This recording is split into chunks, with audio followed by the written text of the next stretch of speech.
On it returns, Dave DeBaker. Hi, Dave. I'm back. Yeah. Glad to have you back. Yep. Are you having an entertaining summer? It's been hot. Boy, that yesterday was, and today is bad too. It's just Yeah. like, it just came out of nowhere yesterday. So, yeah. It's going to the movies or TV watching weather. Yeah, it's like, I mean, God bless air conditioning. That's all I got to say. So I'm doing a lot of, I had indoor projects this week or outdoor projects, and I moved to indoor projects this week. So, 'cause I'm just like, I'm not going out in that. Why bother with that? I saw a picture on the Free Press website this morning. It's the Jefferson Towers on the Detroit River. It's like 80 stories. Air conditioning broke. Oh, no. Can you imagine how hot it must be? Especially on like the 75th floor. Yeah, like on the 80th floor. Like, no. I think this is like growing up. I didn't have air conditioning growing up in my house. I mean, it wasn't like that was not a thing. We got it later in life. My mom got it put in, but it was like and I just we had I don't know how you survived, especially with kids. I don't know how you did that. I grew up without that too, and in our early days. In our marriage, we didn't have air, but I did crazy things like put ice cubes in a bowl and set up a fan behind it. Oh, right. Yeah, the old classics. Yeah. Yeah. It works. Yeah. We had a power outage last summer, and it was in August, and it was like 3 or 4 days. It was a longer outage, and there was a lot of that. Like, we got to figure out what to do here. So, yeah. All right, so there is a blockbuster movie this summer. I saw it. You haven't yet seen it. I haven't had a chance to see it. Yeah. It's hard for me to get to the movies, but I hear it's amazing. I've had you're like the fourth or fifth person to tell me that I've got to go see this movie. I do want to see it in the theater. Top Gun Maverick. Yeah. But there's some other movies coming out that I'm really interested in seeing. One's a new Elvis movie.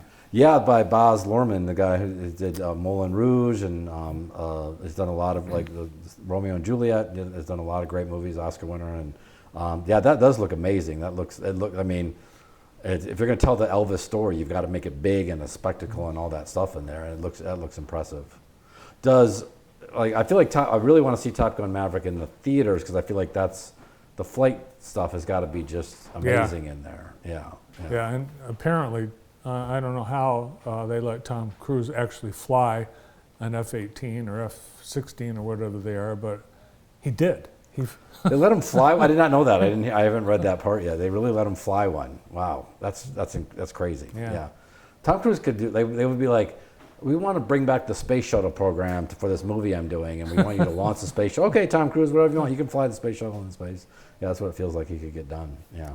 He's amazing. At some point, his stunts keep getting bigger and bigger. I just feel like he's just going to do that, jump out of an airplane with no parachute and land in a net or something. I don't like. It feels like he's just got to make bigger and bigger stunts every time. And there was one scene that they do some flashbacks to the original, which was 35 years ago. Yeah, easy. Yeah.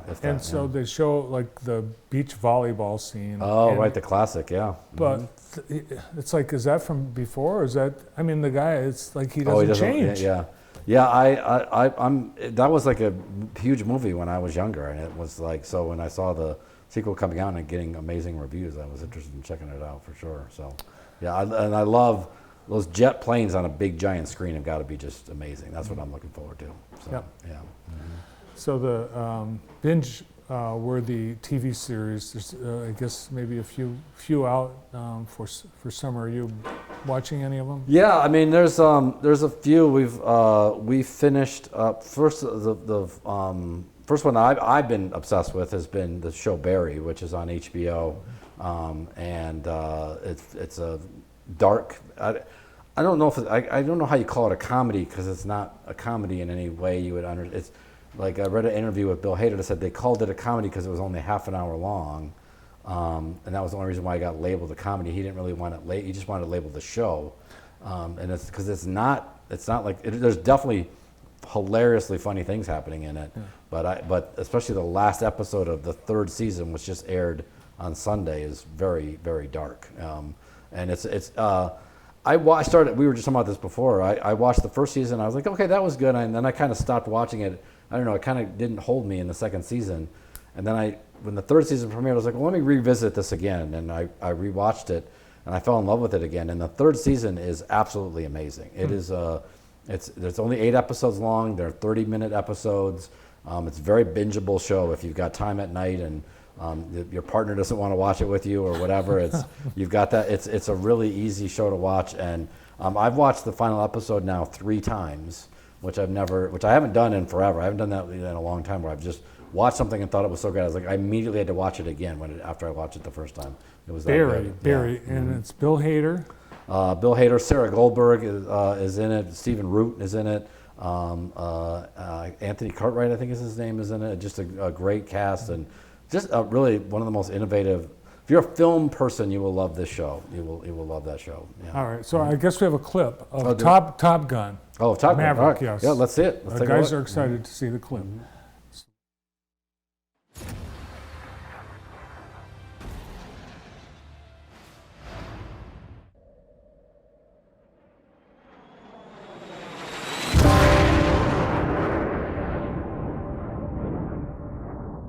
Your instructor is one of the finest pilots this program has ever produced.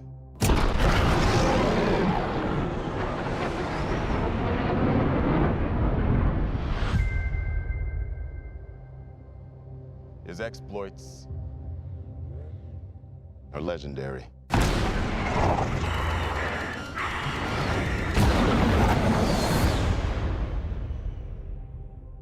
What he has to teach you may very well mean the difference between life and death.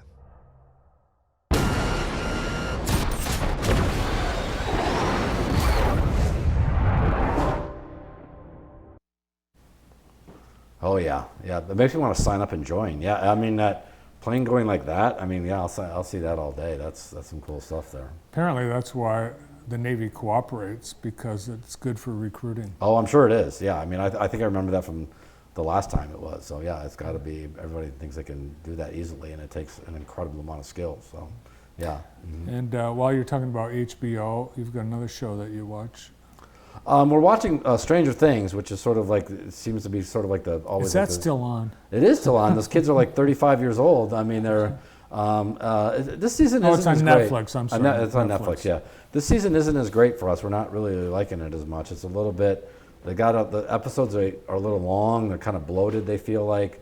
It's still interesting. I mean, we're still watching it because kind of once you commit, you want to finish it out. But like the final episode, which isn't aired yet, is something like 2 hours long or something. I don't know. Oh my gosh! Like it's just make a movie and wrap it. I don't know. It was if you've been like on the fence about watching it, if you liked it originally, you might like it, but I don't know. It takes a little bit of time. So yeah.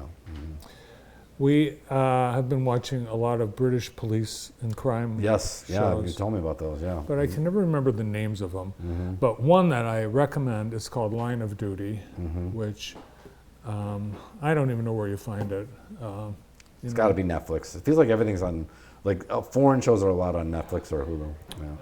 Yeah. One of the things about Netflix is they'll give you one season and they won't give you the next one. That's Or the they'll worst. you'll look, there's season 1, then season 4. That's really strange for the Yeah. foreign, like the British shows.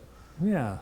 You know what I want to start is there needs to be a universal standard for menus on streaming services. Oh. So if I hit the up button, if I'm watching a show and I scroll up, it does this.